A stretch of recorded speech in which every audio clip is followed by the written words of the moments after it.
Welcome, everybody. On the eve after inconclusive election night, I hope you're all doing well, given the circumstances. And we give you a special welcome and open a space, hopefully, of some welcome distraction from the media and the pundits and the minute-to-minute updates, and hope you really enjoy a lecture that's very, very relevant to the election in so many ways. And I'm going to pass it on to Teresa now to introduce our wonderful speakers, and we'll just wait a few minutes too to make sure that we have our complete group. Well, thank you, Tamara, and good evening, everyone. As always, I appreciate the opportunity to learn from my colleagues and to just be in learning community with all of you and who attend these weekly sessions.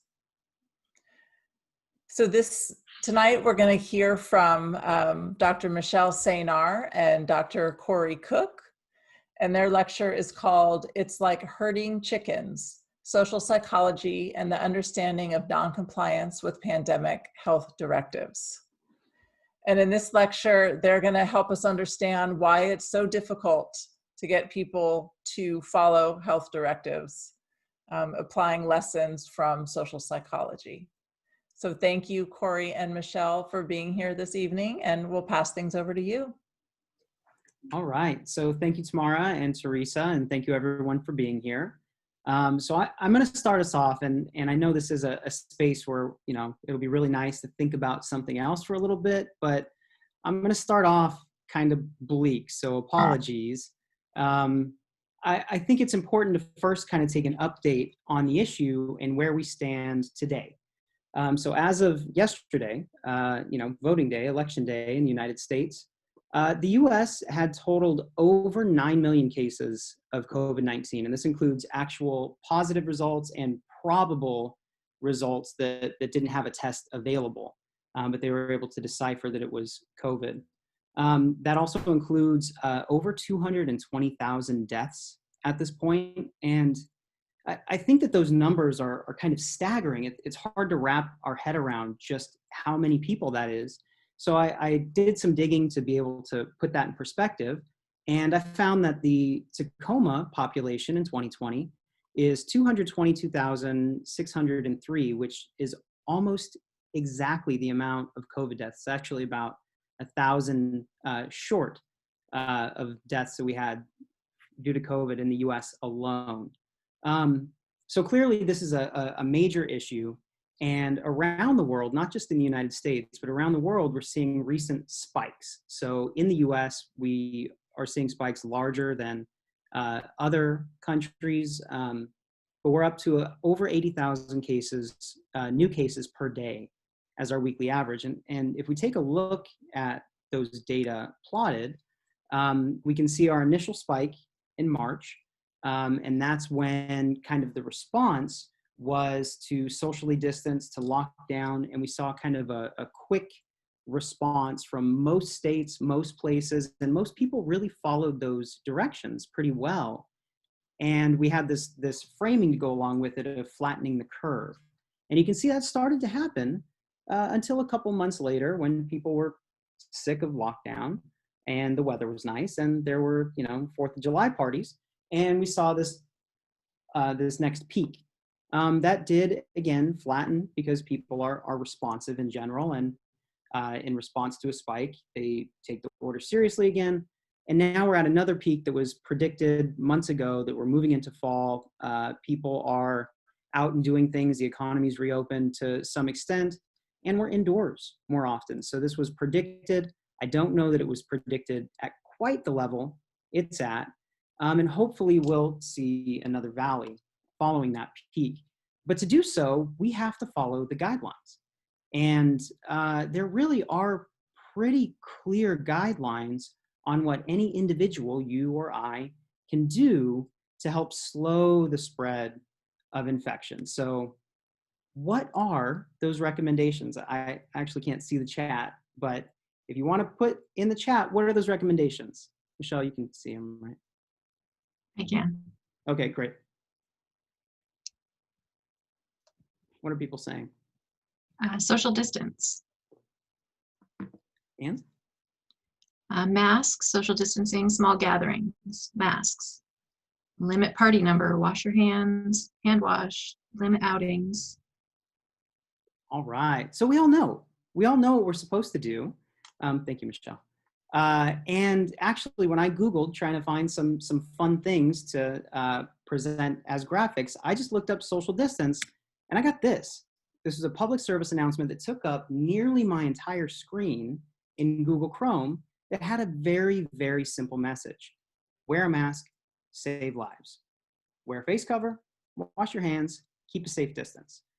Clearly, that's easier said than done. There are a lot of things about being human that make it difficult to social distance and to not interact with other people. But there are still things that we can do, and people are not doing them to the right extent to be able to slow infection.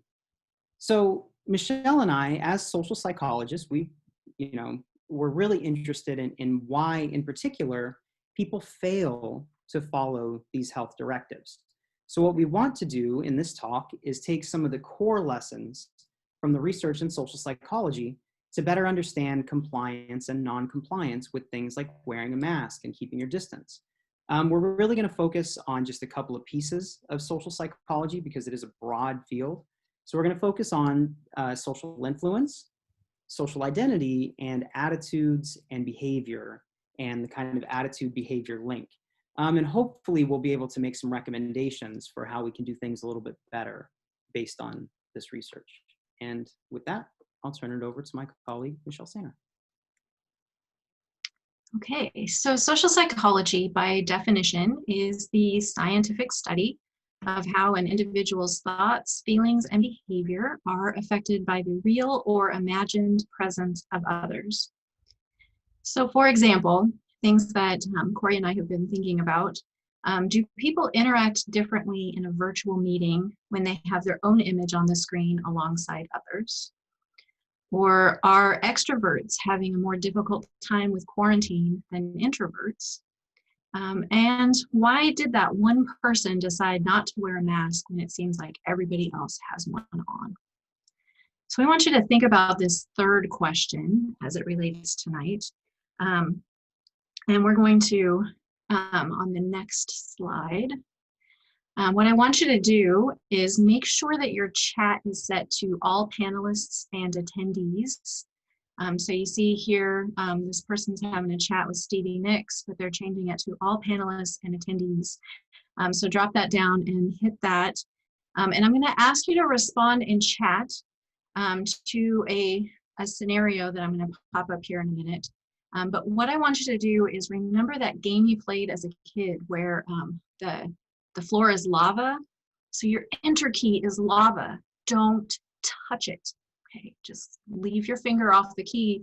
I want you to type in your answer, and then I'm going to have everybody hit enter at the same time so you don't have to see what other people are putting.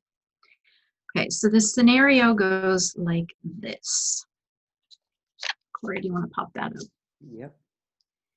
You arrive at your local grocery store on a fairly busy afternoon.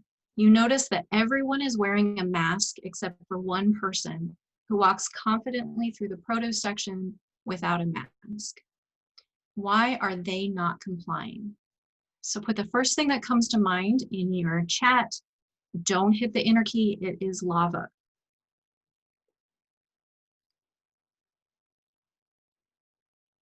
I'm going to give you 10 seconds.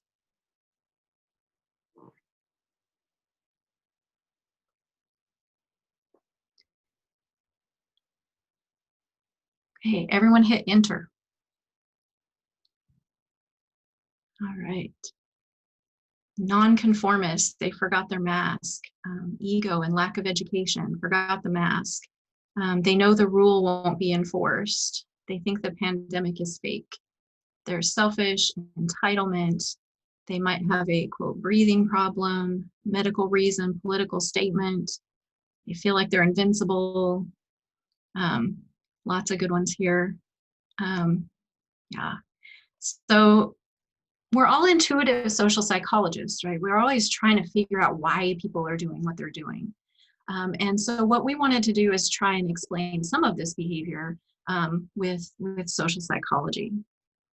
So on one of the things that often comes up when we're thinking about mask wearing and not wearing, people talk about, well, it's my choice, or I have the freedom to do what I want. So one of these phenomenon we know about in social psychology is called psychological reactance. And this is when people feel like their freedom is being limited, that they're not allowed to do something they want to do. It arouses a desire to do exactly what it is that they're being told not to do. And I found this cute cartoon here. So for some people, it's just a matter of being told that they have to wear a mask that makes them want to not wear a mask. And so when we feel that we're being inhibited, we do the exact opposite, and that psychological reactance feeling goes away, and we move about our day. But generally, however, we find it terribly uncomfortable to be the one person going against the rest of the group.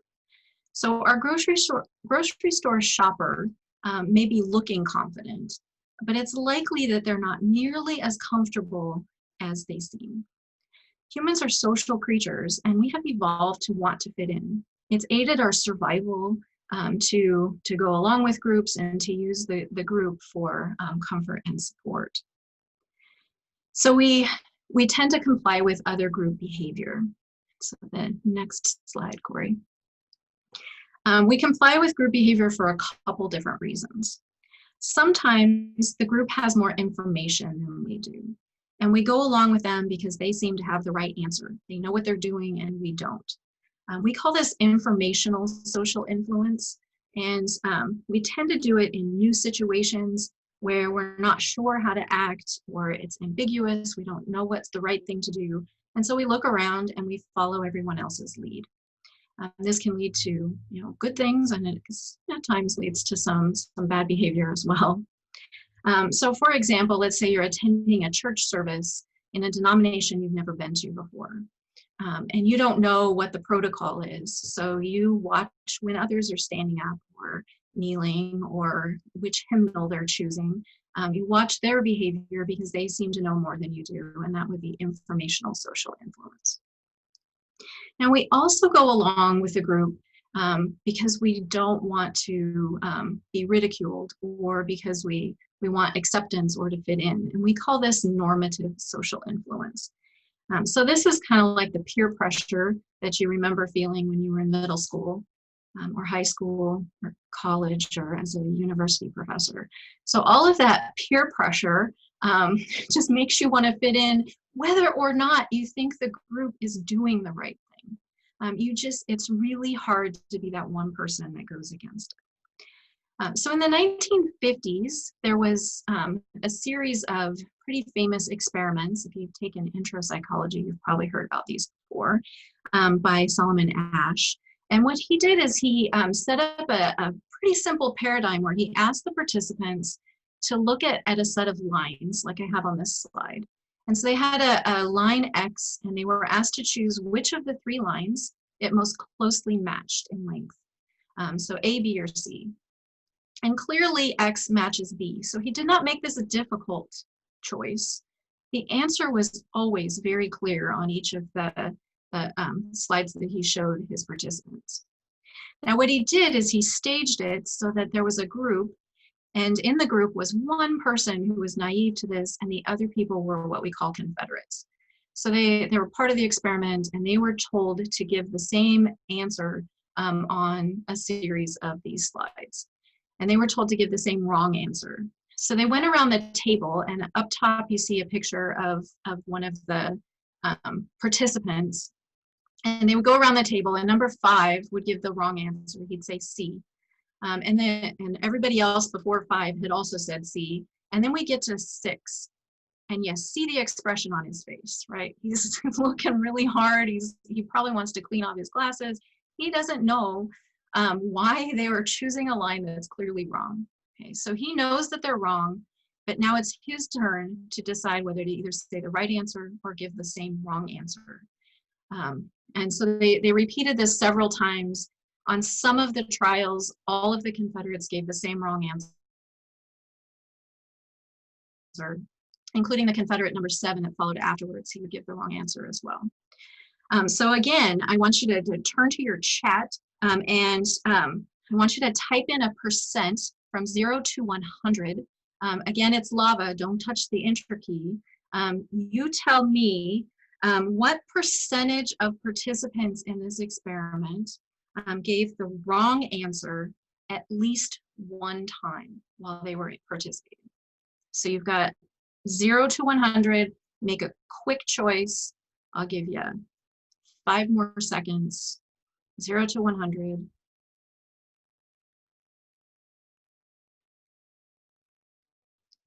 And hit enter. Okay, I'm seeing numbers ranging from 30 through 50 to 100, 98. I like the specifics. The lowest I'm seeing is 33. Okay. So what actually happened is that of all the participants, 75% gave at least one wrong answer. So that means not everybody was doing it all the time, and certainly not every participant was every single time they had the opportunity giving the wrong answer. But a clear majority, 75%, felt enough pressure to go along with the wrong answer at least once. All right, so in the next slide, I have 2 pictures. And you can see whether people are wearing masks or not wearing masks. And you can see that they're conforming generally with what everybody else is doing. So those in Fayetteville in September were not wearing masks in general, and those in Wilmington were generally wearing masks. I'm not finding anybody not wearing a mask in Wilmington. So they're going along with the group in order to be accepted, to avoid ridicule, but probably not for the information. By this time, I think everybody knows that mask wearing is to be expected. And in fact, if you look at the Fayetteville picture a little bit closer down in the blurry part in the right-hand corner, you see one fellow wearing a mask. And I think he looks uncomfortable. He's messing with it. I can't decide whether to keep it on. So the clear conformity is going on in both of these groups. So in the absence of actually being in a group of people doing a particular thing, which unfortunately we don't have the opportunity to do as much now as we did in the past, but in the absence of that, we can still get a sense of what's expected from a situation by understanding the norms of the society, of the culture, or of the group. So in more collectivist cultures like Japan and China, wearing masks when you're feeling sick is already part of the cultural norm. People do it all the time. But in the United States, that's simply not the case. We've had to learn a new norm since the pandemic started. And it's difficult to learn a norm when it isn't consistently implemented. So typically we learn norms by living in a culture, experiencing it.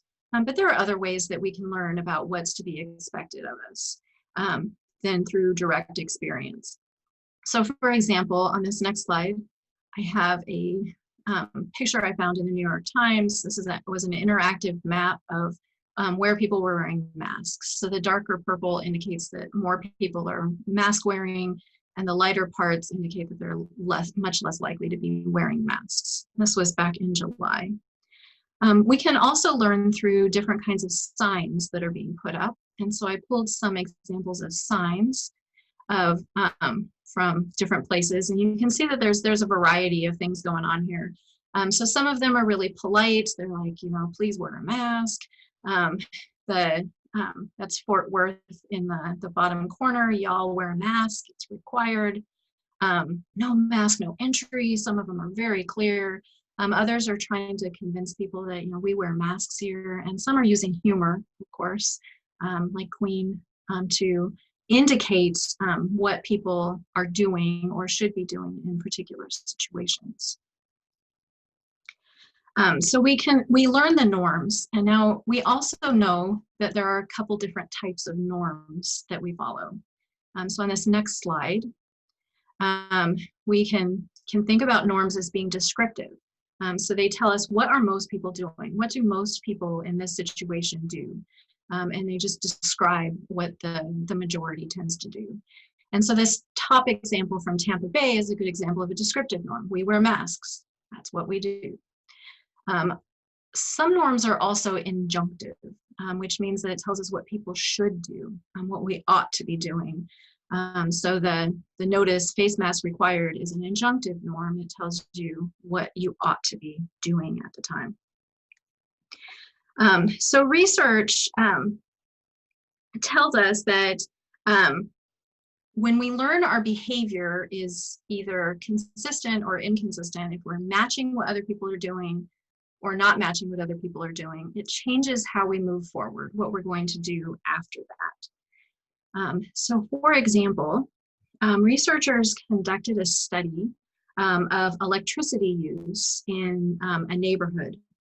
And they were able to send out to each of the households in the neighborhood a notice that told them what their energy use was, how much electricity they had been using, and then also the average for their immediate neighborhood. And this is how much your neighbors are using. So they could see descriptively the difference between their household and everybody else's. So they could see if they're doing more, they're using more or less than what everyone else is around them. So some households learned that they were using more than their neighbors, and other households learned that they were using less. And then they watched to see what would happen the following month. Would they use the same? Would they use more or less? So once again, in chat, your enter key has become lava, and you need to tell me what happened with the households that learned that they were using less than their neighbors. So they were using less energy than the neighbors around them on average. So all you need to type is that they increased it, they decreased it, or they used the same the following month. And I'll tell you when to hit enter. I'm going to give you just a few seconds. No worries.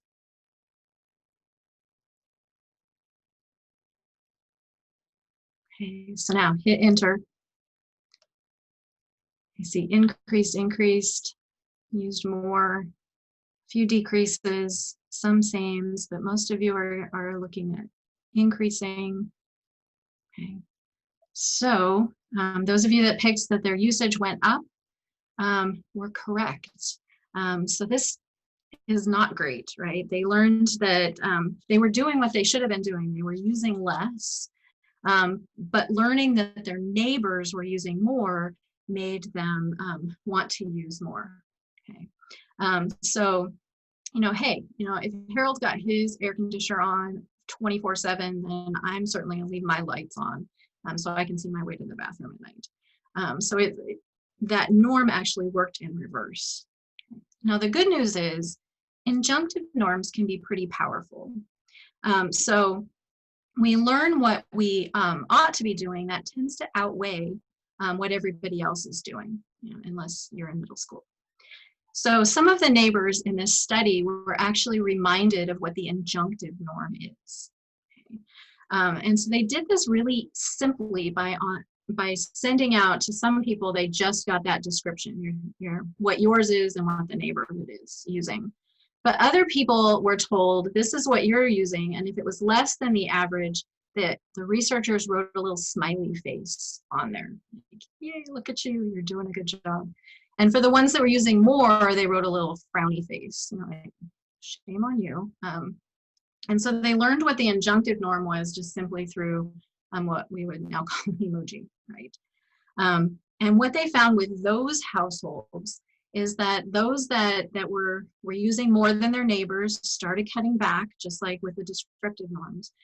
But they also, the ones that were using less, maintained that judicious use of energy. So just by reminding people what the injunctive norms are, we can help everybody to do the right thing and to follow along with protocols that are helpful. Okay. So The big question then, which Dr. Cook is now going to address, is who do we listen to about what we should be doing? Thank you, Michelle. So as Dr. Ceynar noted, humans really are incredibly social, and we turn to the groups that we're a part of, as we can see very clearly in those pictures of people at the respective rallies. We turn to the groups that we're a part of to learn information about the way we're supposed to interact with our world, the way we should see certain behaviors. So this is also a kind of a cornerstone of social psychology, is focusing on how our respective social identities influence the way we see other people, the way we perceive even our own behaviors. And this work also has been going on since, kind of the mid 20th century, when Henry Tajfel developed social identity theory. And it really is a basic idea that our personal identities, our sense of self, they're very strongly shaped by the groups that we belong to. And some of those groups are more important than others because some of those groups provide information about our values and our morals. And some of those groups are with us our entire lives. So I'm not going to ask you to chat it, but you can think about just for a moment some of the identities that you have, anybody listening. We have numerous identities, and think of those that are really important to you. And think about how they tell you or kind of dictate the way you should see the world around you. One that stands out for me tonight above others is the PLU community that I'm a part of. As a PLU professor, that instills certain values that in different contexts that are PLU related, I'm going to see things differently than I will outside of that capacity or outside of that role. So these group memberships are very important for a number of psychological functions. For one, they do give us a sense of pride. We can be proud to be a group that engages in activities that we find important. They give us a sense of self-esteem. In fact, some researchers have argued that the entire purpose of self-esteem is to let us know how we're doing in relation to our group values. And as our self-esteem starts to slip, it means our social relationships are also slipping.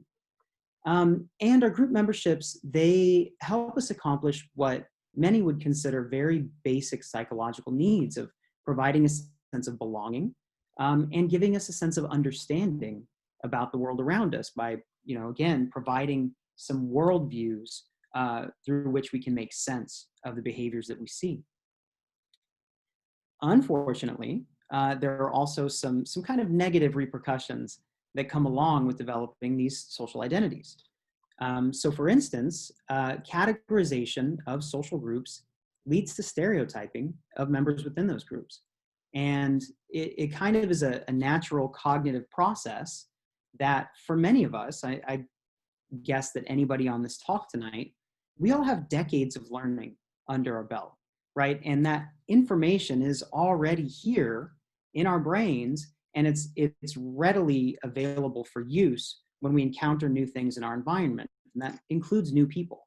So if you have information about different social groups and you learn that someone is a member of that group, well, now you know different things about them, or you have assumptions about different capacities of that person because of their social group membership.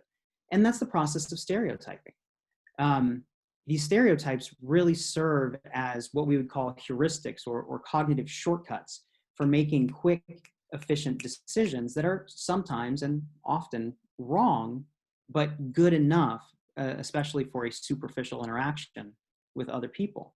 And stereotypes, they really do exaggerate the differences between groups. They see groups as existing in these different spaces and not seeing the overlap that members within different groups really share with one another. And they tend to exaggerate the similarities of members within a group. So again, we perceive that all members of this group share these traits when in fact there's much more diversity within a group than a stereotype gives credit for. So a byproduct of development of these social identities really leads to the process that we often call us versus them, or in-group versus out-group, if you're kind of using research terminology. And I found this cartoon that I think illustrates the point rather well, that if we take a step back and we evaluate these people and these people objectively, we can see that they're not so different. In fact, if we don't know anything about them, they're probably going to look pretty much the same. However, if we take the perspective from a member of one of these respective groups, you can see that those on the left, or at least on the left for me, are representing their blessed homeland. They are pursuing heroic adventures for the cause of their glorious leader and their great religion and their noble populace, but they're evaluating their neighbors just across the water as people from this barbarous wasteland that serve a wicked despot. They have primitive superstitions, and they are backwards, and when they try to immigrate or leave, they are brutish invaders. Right? So this is oversimplified, but it really does, I think, illustrate the us versus them mentality incredibly well. So what does this have to do with mask wearing? I think some of you have probably put 2 and 2 together. Well, mask wearing and social distancing and following guidelines really has become very politicized. And I think it's probably unfortunate and to many of our detriment that this pandemic is occurring and coinciding with a very divisive election, right? So right now, especially, people's political identities are incredibly important to them. And we're getting messages from leaders within our political parties, within our respective states, on how we're supposed to behave, so to speak, in regards to things like mask mandates. So right now, in a contentious election, political identities are salient, they stand out, and there are things you can do to show allegiance to those respective parties, and your adherence to those parties are very much going to change the way you see the world around you. And we can observe this in a number of ways. So because public health behaviors have become politicized to some extent, we know that partisans, or somebody who identifies with one party or the other, they can interpret the exact same information differently depending on how it's going to reflect for their group. So data from Gallup, for instance, indicates that Republicans are much more likely to believe that the risks of COVID are blown out of proportion. And the death toll that I just showed you a little while ago, it's fake. That, you know, a lot of those are flu deaths, and some of those are just counting people who died otherwise in hospitals. And a lot of them believe that the reason that people are faking these numbers, especially academics, who are often perceived to be very liberal, is that it's a way to discredit Trump leading up to the election. So you start to interpret the information in a way that goes along with your social identity, because our social identities kind of, again, color the way we see the world.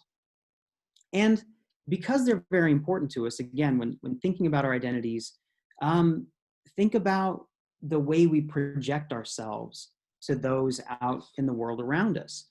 Social presentation is huge. So if you are wearing a Seahawks shirt, or if you're wearing PLU regalia, you're letting people know something about you.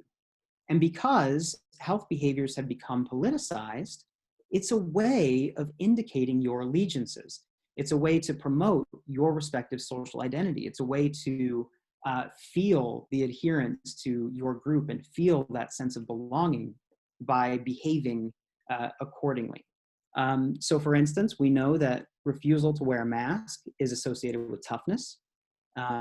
It's associated with masculinity. Men are much less likely to wear masks than women are.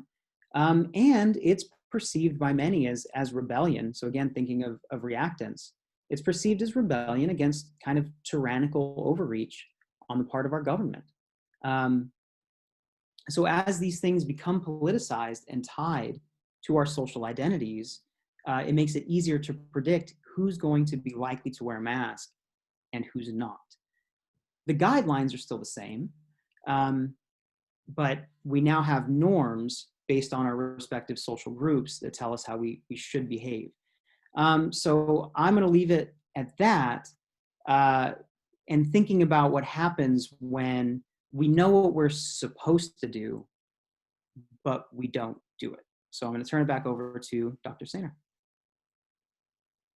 Okay. So we are seeing the phrase cognitive dissonance being bantered about quite a bit. And usually in popular culture, people are referring to someone doing something that they know they shouldn't do. They might experience cognitive dissonance. And the term cognitive dissonance does refer to this uncomfortable psychological state that occurs when we become aware that there's some inconsistency between our attitudes and our behavior, doing something that we don't necessarily agree with, or between two attitudes that might be inconsistent with each other. What often is missing from the way people use this term popularly is that cognitive dissonance compels us to do something to try and reduce it. So we want to get rid of this uncomfortable state, and so we're motivated to do something about that. So on this slide, I have this kind of flow between this awareness of having some inconsistency between attitudes and behaviors, which leads to this cognitive dissonance, this uncomfortable psychological state, and that motivates us to do something. And usually, what we need to do then is to change our behaviors so that they fit with what our attitudes are, or we need to change our attitudes to fit with what our behavior is. So let's say, for example, you really wanted to go to a party and hang out with your friends, and they insisted that they would maintain social distance, and we promised we'll all wear masks at all time, but when you arrive, that's just not happening. So your attitude may be that it's important to respect the health guidelines, but now that attitude is inconsistent with your behavior of being at this party. So we experience this uncomfortable cognitive dissonance. I think that health guidelines are important. I think mask wearing and social distancing are important. And here I am at this party where none of that is happening. And these people are my friends. These are people, this is a group that I identify with and I want to belong to. So we've all been there, maybe not that specific scenario, but in a similar case where suddenly you realize that there's some inconsistency going on. So we're motivated to do something about this, to bring our attitudes and our behavior into better alliance and reduce this uncomfortable feeling that we have being here at this party where things are not going the way we thought they would. So you could change your behavior. You could leave the party. You could go against the crowd and wear a mask and stand back from your friends as much as possible. But we've just learned about how difficult that is. This is a group that we affiliate with. You may even have friends that are saying, what, do you think I'm sick or you don't trust me? There may be some overt pressure. There may be this normative pressure to take off your mask and join the group. So you could then go the other route, and you could justify taking off your mask and hanging out with your friends by adjusting your beliefs a bit. So you could tell yourself, well, this is just one party. I won't stay very long. My friends have been safe. Of course, they're not sick. It isn't likely that any of them have COVID. And the chances of me getting really sick are pretty low. So you may find ways to justify things to make your attitude a little more consistent with what your behavior is. So decades of research into this idea of cognitive dissonance tells us that we are much more likely to change our attitudes to match our behaviors. Researchers have found that if someone is induced to perform a behavior that goes against their attitude, so say, tell a small lie, right? But they don't give them a really good reason. So it's not like they say, here, do this and you'll get $1 million, or they don't threaten them with punishment, either do this or you're going to prison. The people will adjust their attitudes to match their behaviors more often than they change their behaviors to then fit with their attitudes. And sometimes it's too late. Sometimes the behavior's done. You've told a lie. You've gone to this party. It's too late to change the behavior, and so you fix your attitude to match a little more consistently. So this need to maintain consistency is just one of the many reasons why our attitudes don't often predict our behavior. Social psychologists look at all kinds of factors that also influence our behavior, like our social norms, which we've already talked about. Social psychologists are fond of saying that situations are powerful, that when you're in a situation, that often guides your behavior more than your attitudes do. So if we had more time, we would consider the importance of things like social cognition and how people think about the efficacy of mask wearing or the probability of contracting a virus. So for example, a person who believes that these measures decrease their risk will be more likely to follow protocols than somebody who believes that it's all a conspiracy. And people who can think of lots of examples of others who have contracted the virus, who have more direct experience with the virus, are likely to have higher estimates about their own risk than people who don't have that kind of exposure. But there is some good news that Corey is going to share with you. We can use social psychology to encourage people to do the right things. So I started bleak, and I do apologize for that, but we walked through the research to help us provide some understanding. And one thing that I really appreciate about social psychology is that we can still use that research to try to affect positive outcomes, right? To put it into practice and try to elicit the better behaviors that everyone will benefit from. So I'll just focus on those pieces that we've touched on so far. Starting with social influence. From numerous social influence research, we know that messaging really, really matters. And we should be careful and thoughtful of the messages we put out there, right? The content of the message and the source of the message matters. And if we're getting messages from sources we trust, if we're getting messages from multiple sources and they converge, the messages are kind of the same, they're going to be more powerful. And we can use the knowledge we have about injunctive and descriptive norms to our benefit. So I took this sign in particular from Michelle's slide because I feel like this one uses both injunctive norms by saying that we're wearing a mask because it protects other people. That's what you should do. It moralizes it. But also shows this myriad of people all wearing masks, and it says we wear them. Right? So it's saying this is what people do, which is the descriptive norm part of it. So we can be thoughtful of the way we integrate this information into our messages to get people to say, oh, this is what we're supposed to do. This is what other people are doing, which in a sense makes it normal. We also can focus on social identity, right? So one thing we can use to our advantage when it comes to our social identities is we have numerous. We have lots of social identities, and some people use that to their advantage by creating division. I'm hoping, we'll see, but I'm hoping that if this election ever ends, that maybe suddenly the partisan divides won't be quite as important as other aspects of our identities. Because we know from research that some things you can do to get people more in line with one another is simply expand your in-group. Focus on the overarching and shared identities that people have, and focus on shared goals and outcomes. As Americans and all over the world, we all should be in this fight together to reduce the spread of COVID. We all should be in this together to keep people safe.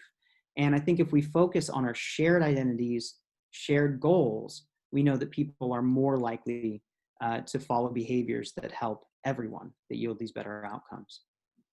And finally, as Michelle noted, so the attitude behavior link is tenuous sometimes, that attitudes don't always predict someone's behavior, but we can do things using the knowledge we do have about things like dissonance to try to make it more likely that people will act in line with their attitudes, which is, I should be careful and protect other people and myself.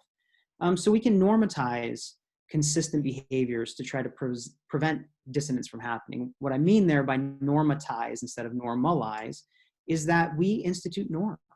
And if you think about that map that showed with the purple where people are more likely to wear masks, those are the places that quickly just said, hey, this is what we're going to do. A mandate really matters. And those are places where leading officials kind of, led by example and said, I'm going to do this and everyone's going to do this. And the more that those things were made normative, the more likely people were to follow along with them. And they don't feel dissonance because they just are doing what they know they're supposed to do. And again, tying back to the other pieces, we can emphasize our shared values and desired outcomes. Nobody likes the pandemic. I think everybody wants to get through it. We may disagree about what's the best way to get through it, but if we emphasize the shared values, which is protecting one another, and that we want to get through this as safely as possible, we can start to identify those places where we overlap more than we differ, and hopefully get people to follow along. So with that, I borrowed our Lute telling us what we all know we should do, and we're going to open up to questions. I'm going to close, however, this view so that I can help Michelle field your questions. So it's helpful if you put questions in the Q&A instead of chat, so we can keep better track of them. But we're happy to try and field any questions that you might have about social psychology and the pandemic, or whatever you think that we can answer at this point, now that you're experts in social psychology.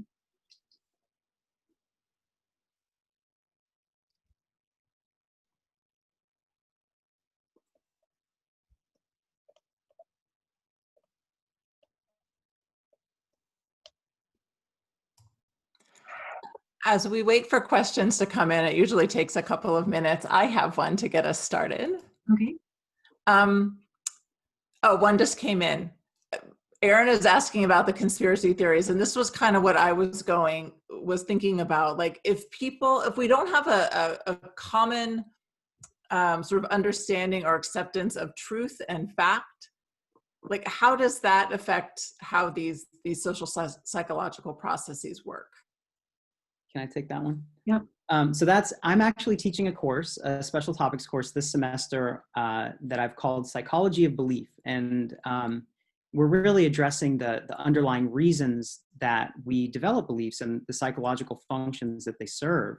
And one thing that's really interesting about conspiracy theories is they don't correlate with intelligence the way we might think. And they don't correlate with even education the way we might think. Rather, if you're more liberal, there are different conspiracy theories you're likely to buy than conservative. So they still tie into those really strong social identity components where if you're presenting information to me that makes my group look bad, I'm more likely to believe something that makes my group look like they're the good guys.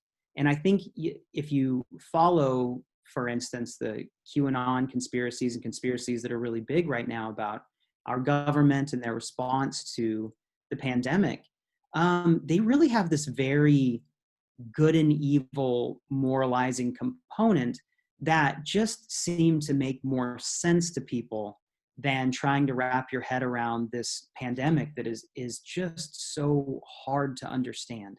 It makes more sense that there's a nefarious agent who created something to take down our leader in some people's minds. And it provides, again, a sense of understanding, and for some, a sense of control a little bit. Like, there's so many things outside of our control, but I know that, this thing is happening, and it really provides some psychological comfort for the people who believe it.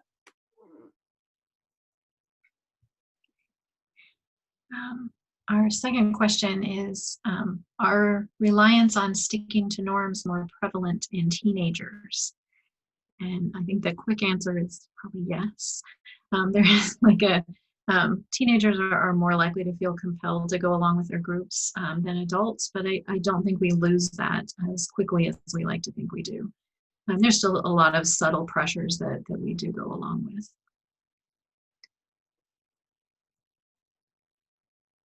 Correct. I'll jump right. I'm sorry, did I? No, go ahead. Okay, so I'll jump right to the next one. What does social psychology suggest for correcting behaviors in the moment? Should you comment on non-mask wearers in the grocery store? This is tough. So actually, I think that Dr. Ceynar and I both, our research backgrounds involve research on prejudice and stereotyping. And this is a question of, should you confront? Like, so if somebody says something sexist, somebody says something racist, should you confront them? And the outcome can be a mixed bag. I think that moralistically, we want to say, yes, of course you should. However, there are a number of factors that will lead to whether they'll listen to that message or not.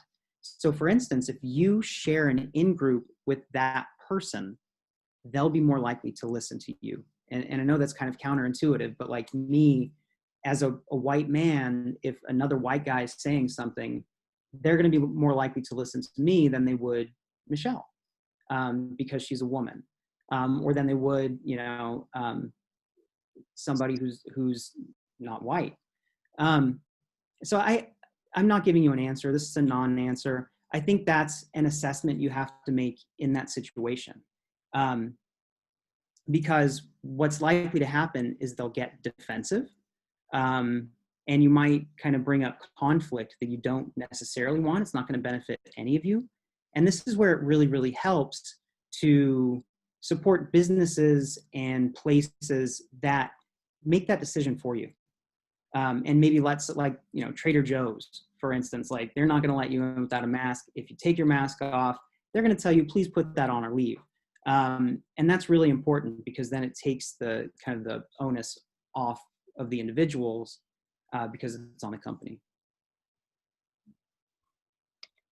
And that kind of leads to the next question, which is about if we have any suggestions for influencing coworkers to wear masks all of the time.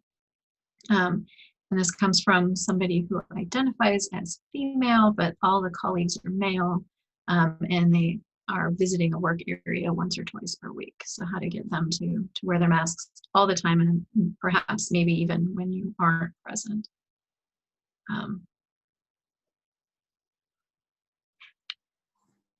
I wish there was a golden key to this, to get people to follow along.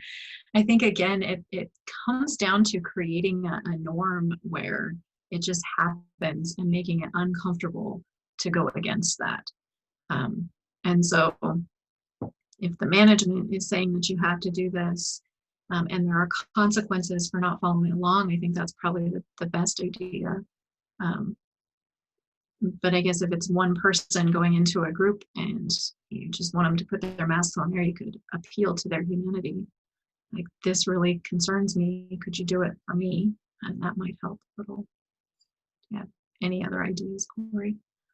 No, I think it's a tough question, especially if, each little environment has their own norm, and their own norm is not to wear a mask. I think that, you can, like Michelle said, like, just use the appeal that we'll just do this, while I'm here.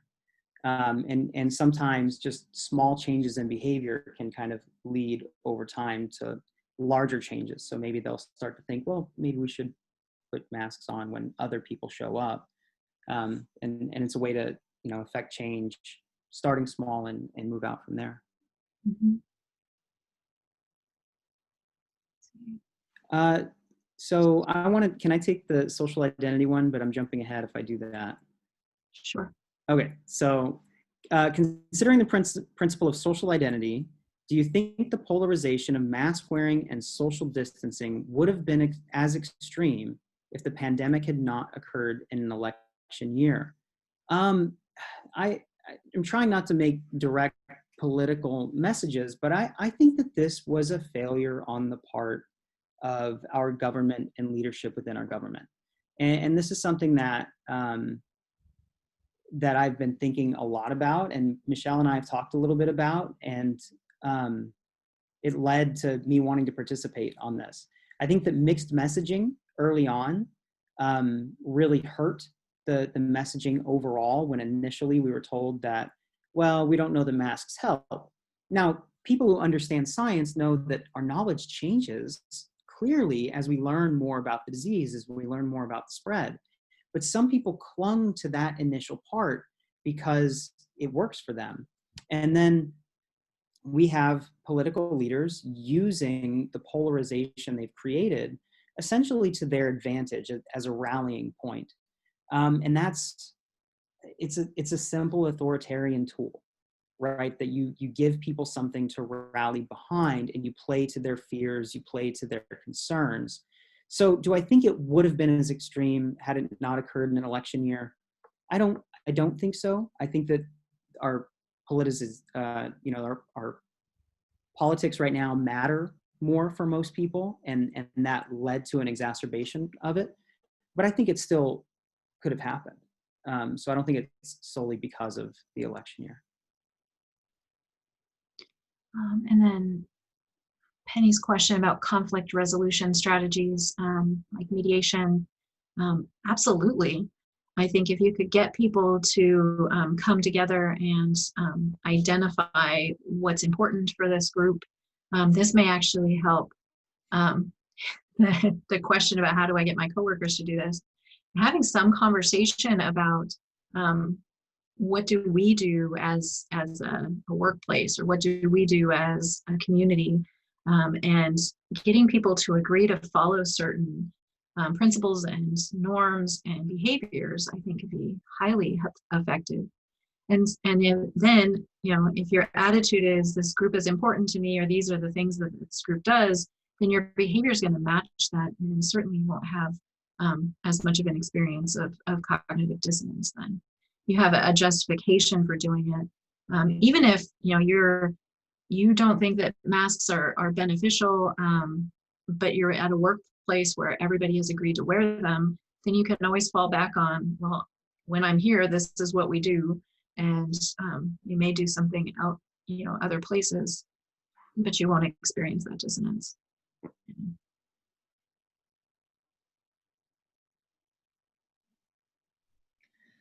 I'm popping in. You still have a few minutes if anybody from the audience wants to answer some questions, but I did have a question that maybe isn't directly related to mask wearing, but is more connected to the type of polarization that performing mask wear creates. And I find it interesting that there's a feminist philosopher who talks about performative identities, and it's connected to what you said, who's Judith Butler. But I'm wondering, what is the more effective strategy? Because I'm very intrigued by the dialogue model or the mediation model that you just elaborated on, Michelle. But a lot of investment goes into anti-bias training as well.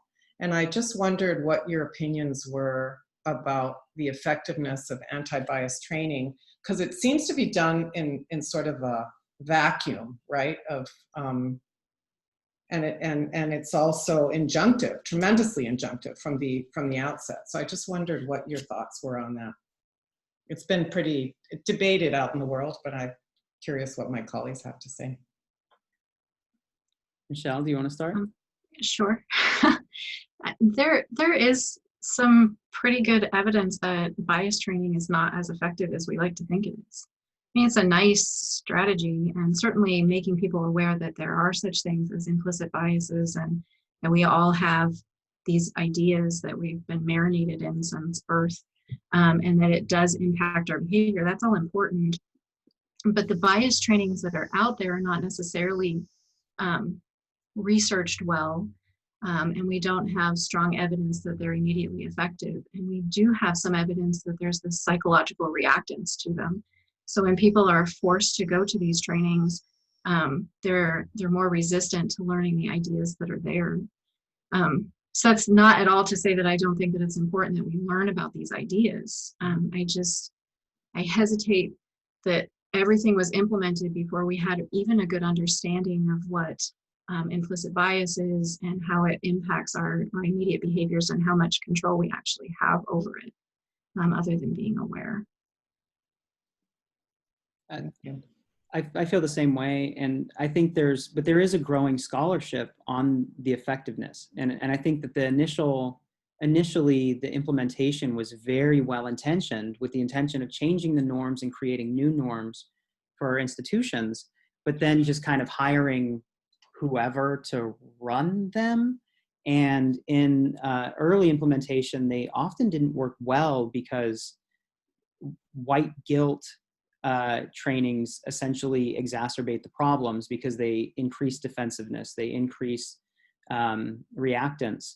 But I think there's a lot of really great scholarship on anti-racism that's coming out that has effective plans you can follow to say, these are things you can do to change the norms of the institution. It's not a one-time sit in a seminar kind of thing. And so I think that